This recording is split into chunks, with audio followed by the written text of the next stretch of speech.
Bonjour à tous, de retour pour le deuxième épisode de cette série autour de l'éco-industrie locale. Nous avons vu précédemment comment se définissait le IEL et quels étaient ses moyens. Aujourd'hui, nous répondons à la question suivante, mais pourquoi avons-nous besoin de l'éco-industrie locale ?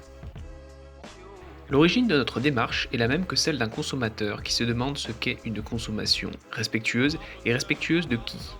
Le premier niveau de respect est celui du consommateur lui-même, c'est-à-dire la qualité du produit qu'il achète. Prenons l'exemple de l'agroalimentaire.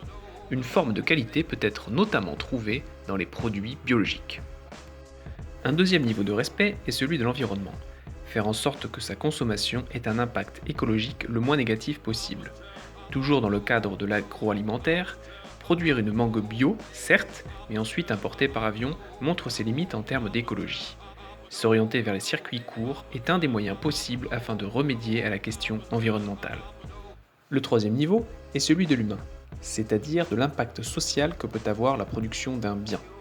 Pour rester sur la question de l'alimentation, la grande distribution offre un choix grandissant de produits bio et parfois locaux. Mais les marges fournisseurs, sans cesse tirées à la baisse, font que beaucoup d'agriculteurs engagés dans ces circuits vivent très difficilement de leur travail. Des initiatives comme la marque C'est qui le patron proposent des produits garantissant une juste rémunération du producteur, rétablissant ainsi l'impact social de ces produits.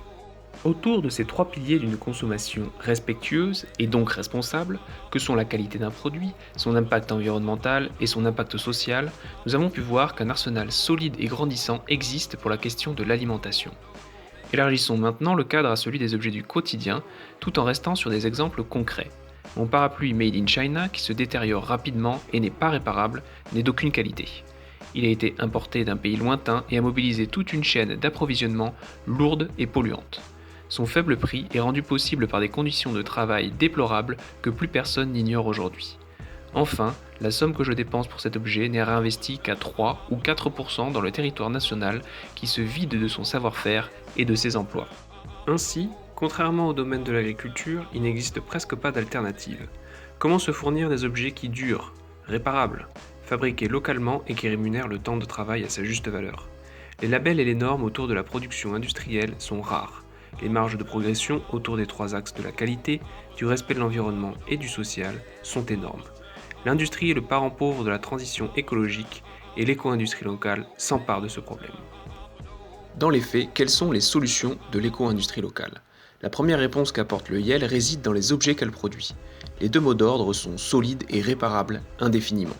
Ceci est rendu possible car ces objets sont démontables facilement, une pièce usée ou cassée est simplement remplacée.